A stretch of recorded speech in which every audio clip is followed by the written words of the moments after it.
자, 우리 기도하겠습니다. 하나님 아버지, 오늘 우리 거듭난 교회가 웨스트민스터 수요리 문답 공부를 위하여 모였습니다. 하나님께서 우리를 바른 교리로 우리 교회를 든든하게 세워주시고 잘못된 가르침이나 헛된 이단에 빠지지 않도록 늘 우리를 지켜 보호하여 주시옵소서. 예수님의 이름으로 기도합니다. 아멘. 자, 반갑습니다. 우리 거듭남은 교회 주일 오후 교리교회에 오신 여러분들을 환영합니다. 오늘은 21문과 22문 예수 그리스도에 대해서 함께 공부하도록 하겠습니다. 먼저 21문 우리 한번 같이 읽어볼까요? 시작. 하나님의 선택하신 자의 구속자가 누구신가? 답. 하나님의 선택하신 자의 구속자는 다만 주 예수 그리스도 뿐이신데 그는 하나님의 영원한 아들로서 사람이 되셨으니 그 후로 한 위에 특수한 두 가지 성품이 있어 영원토록 하나님이시요 사람이시다. 아멘. 자, 여기 질문에 보면 하나님의 선택하신 자가 나옵니다. 자, 하나님의 선택하신 자가 누구죠? 택자입니다. 택자. 하나님이 누구를 선택하셨나요? 구원하실 자를 선택했습니다. 구원받을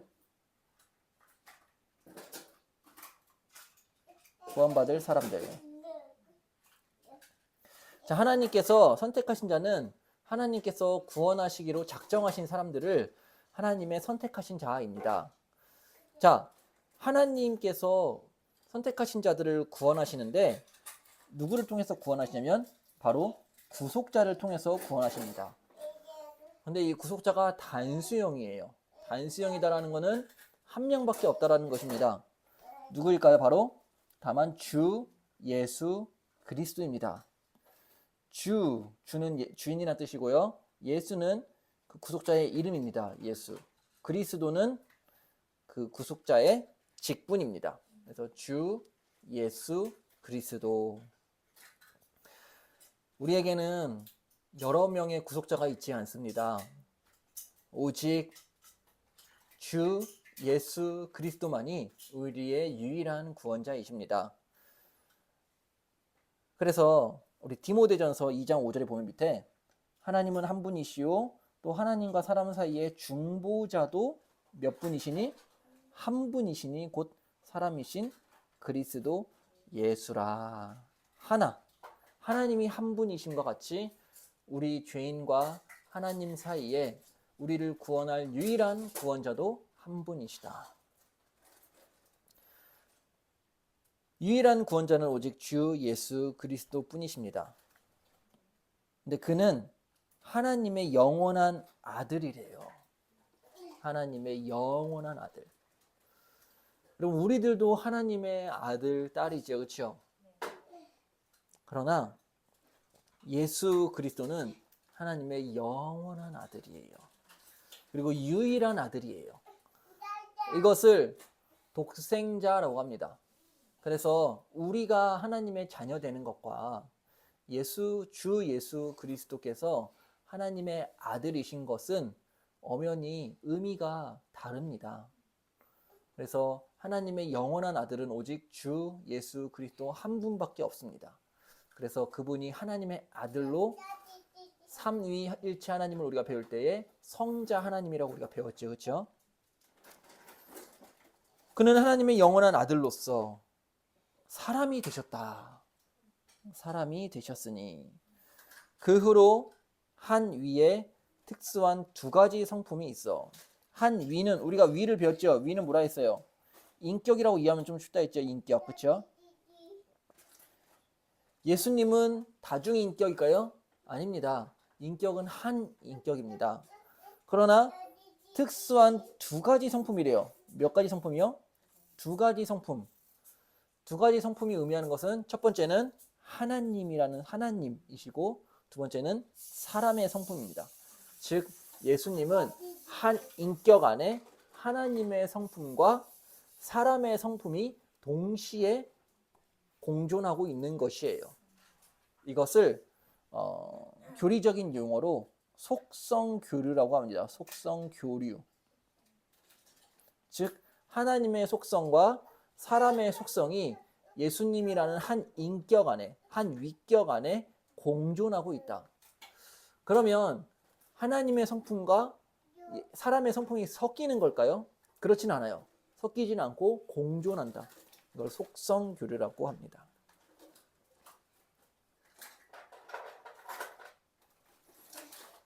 우리 갈라디아서 4장 4절 한번 읽어볼까요? 시작. 때가 참에 하나님이 그 아들을 보내사 여자에게서 나게 하시고 율법 아래 나게 하신 것은 그 아들, 바로 우리 주 예수 그리스도는 하나님의 그 아들, 영원하신 아들입니다. 또 밑에 우리 빌립보서 2장 5절에 우리 넘어가서 우리 골로새서 2장 9절 한번 읽어볼까요? 시작. 그 안에는 신성의 모든 충만이 육체로 거하시고. 여기 신성은 뭐죠? 하나님의 속성을 말하는 거죠. 육체는 인간의 속성을 말하는 거예요. 즉 한 위격 안에, 예수님이라는 한 위격 안에 하나님의 속성과 인간의 속성이 공존하고 있다. 이것이 바로 속성교류입니다. 그래서 지금도 예수님은 하나님의 속성과 인간의 속성을 함께 지니시고 하나님 보좌 우편에 앉아 계십니다. 그리고 그분은 우리를 영원히 구원하실 유일한 하나님이 선택하신 자의 구속자이시다. 아멘이십니까? 네. 다른 구원은 없습니다. 다른 길은 없어요. 오직 예수님만이 길이요 진리요 생명이니 나로 말미암지 않고는 아버지께로 올 자가 없느니라. 우리 22문 봅시다. 같이 읽을까요? 시작.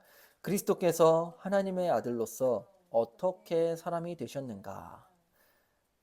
어떻게 사람이 되셨는가? 어떻게? 답 시작.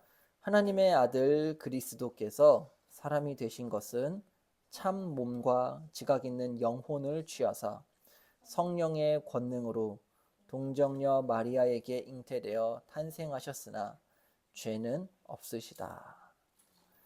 예수님이 사람이 되신 것은 여러분 사람의 그냥 형체로만 나타난 걸까요? 사람의 어떠한 탈을 입고 오신 걸까요? 그게 아니에요. 참 몸과 지각 있는 영혼. 사람은 무엇과 무엇으로 구성되나요? 몸과 영혼으로 구성되지요. 그러니 예수님께서 참 몸과 지각 있는 영혼을 취하셨다는 것은 완전한 사람이시다라는 거예요. 우리와 동일한 완전한 사람. 그러니 예수님께서 사람과 같은 모양으로 또는 이 사람의 탈을 입고 이 땅에 오셨다라고 말하는 것은 옳지 않습니다. 사람이 되셨다예요. 하나님의 아들께서 사람이 되셨다. 그리고 성령의 권능으로 동정녀 마리아에게 잉태되어 탄생하셨으니 이게 되게 중요한 부분입니다. 예수님은 남자와 잠자리를 갖지 않은 처녀 마리아의 몸에서 태어나셨습니다. 이게 과학적인 방법으로는 도저히 이해되지 않는 신비한 일이 발생하는 거예요. 그리고 처녀의 몸에서 태어난 사람은 이 세상에 예수님 말고는 아무도 없습니다. 이것이 가능한 이유는 바로 성령의 권능으로 가능한 거예요. 성령 하나님의 전능하신 능력으로 불가능을 가능케 하신 것입니다. 왜 예수님은 동정녀 마리아에게서 처녀의 몸에서 태어나셔야만 했을까요? 뒤에 보면 죄는 없으시다. 바로 이 죄의 문제 때문에 그렇습니다. 만일 예수님이 남자의 씨를 받아서 태어났다면 아담의 후손으로 태어나는 것이죠. 여러분, 아담의 후손으로 태어난다는 것은 아담의 죄를 물려받게 된다는 것입니다. 그런데 예수님은 흠없는 제물이 되셨어야만 해요. 그래야지 하나님 앞에서 우리를 대신하여서 희생 제사를 치르실 수 있으셨거든요. 흠없는 제물이 되기 위해서는 죄가 없으셔야 돼요. 죄가 없으시기 위해서는 아담의 후손으로 오면 안 돼요. 그래서 아담의 후손으로 오지 않고 하나님의 아들로서 처녀의 몸에서 태어난 것입니다. 이것은 이미 사실 예언된 거예요. 창세기 3장 15절에 내가 너의 후손을 여자의 후손과 원수가 되게 하리니 너는 여자의 후손의 발꿈치를 상하게 할 것이고 여자의 후손은 내 머리를 상하게 할 것이다. 하나님께서 아담과 하와에게 하신 구원의 약속이지요. 거기 보면 여자의 후손, 남자의 후손이 아니라 여자의 후손이라고 말씀합니다. 이것은 바로 예수 그리스도를 예언하는 말씀이에요. 우리 한번 요한복음 1장 14절 읽어볼까요? 말씀이 육신이 되어 우리 가운데 거하심에 우리가 그의 영광을 보니 아버지의 독생자의 영광이요 은혜와 진리가 충만하더라. 아멘. 이 말씀은 바로 예수님을 의미합니다. 근데 육신이 되었다. 히브리어로 이 육신은 몸과 영혼을 다 포함하는 육신을 말해요. 단지 우리의 그냥 영혼이 없는 몸만을 이야기하는 것이 아니에요. 우리 가운데 거하심에 우리가 그의 영광을 보니 아버지의 독생자의 영광이요 은혜와 진리가 충만하더라. 하나님께서 그 찬란한 영광을 예수님은 사람의 몸 안에 가두셨어요. 감추신 거예요. 그러나 믿음으로 예수님을 바라볼 때에 사람들은 보지 못하는 하나님의 찬란한 영광을 보게 될 줄 믿습니다. 히브리서 2장 14절을 같이 읽어볼까요? 자녀들은 혈과 육에 속하였음에 그도 또한 같은 모양으로 혈과 육을 함께 지니심은 죽음을 통하여 죽음의 세력을 잡은 자 곧 마귀를 멸하시며, 여기 나오는 그는 바로 예수 그리스도시죠. 주 예수 그리스도, 우리의 유일한 구속자이십니다. 근데 혈과 육을 함께 지니셨대요. 즉 사람이 되셨대요. 왜지요? 죽기 위해서 사람이 되신 거예요. 하나님은 죽으실 수가 없어요.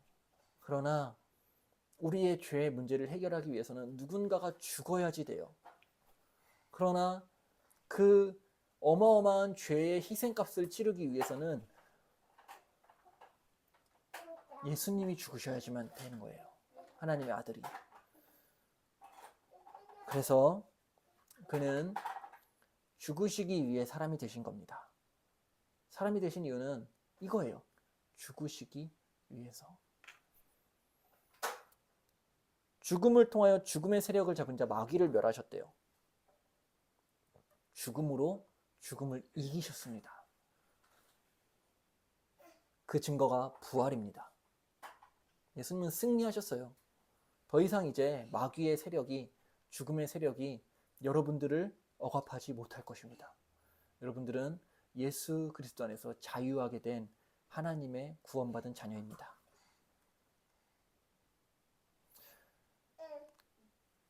또 마태복음 26장 38절에 이에 말씀하시되 내 마음이 매우 고민하여 죽게 되었으니, 여기 보면 예수님이 사람이시기 때문에 이러한 고민과 죽음 앞에서 고통을 경험하는 것입니다. 자, 그리고 우리 갈라디아서 4장 4절 같이 읽어볼까요? 넘어가서 시작. 때가 참에 하나님이 그 아들을 보내사 여자에게서 나게 하시고 율법 아래에 나게 하신 것은, 여러분 남자에게서 난 게 아니라 여자에게서 났대요.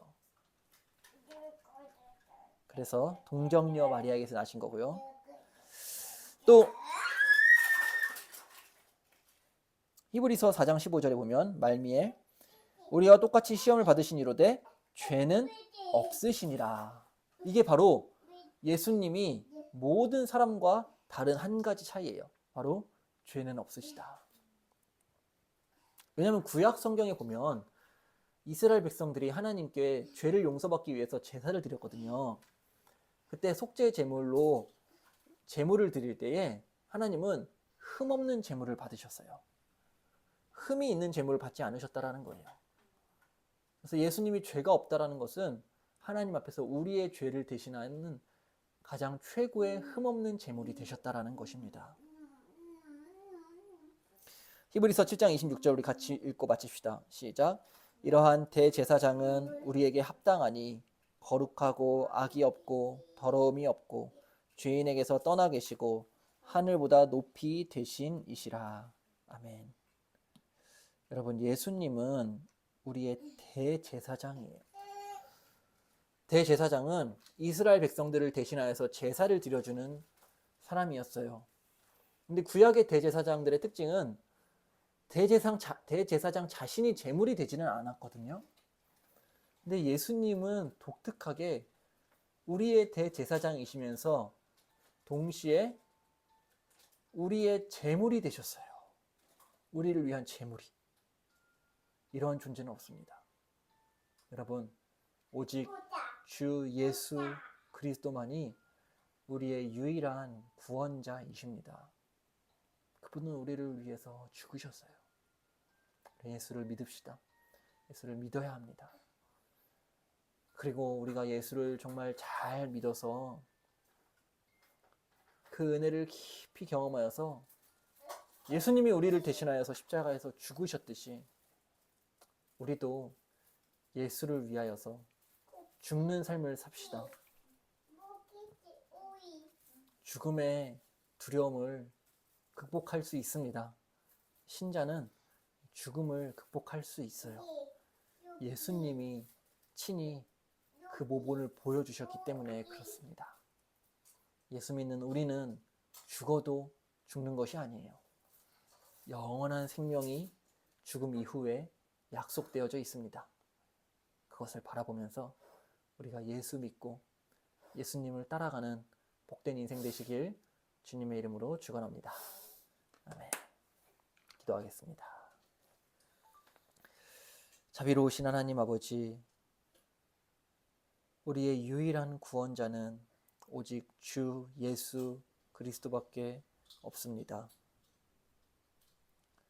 영원히 죽을 수밖에 없고 사탄의 종노릇하며 죽음의 두려움 가운데 벌벌 떨며 살아갈 수밖에 없는 비참한 우리 죄인들의 인생을 위하여 친히 찾아오시고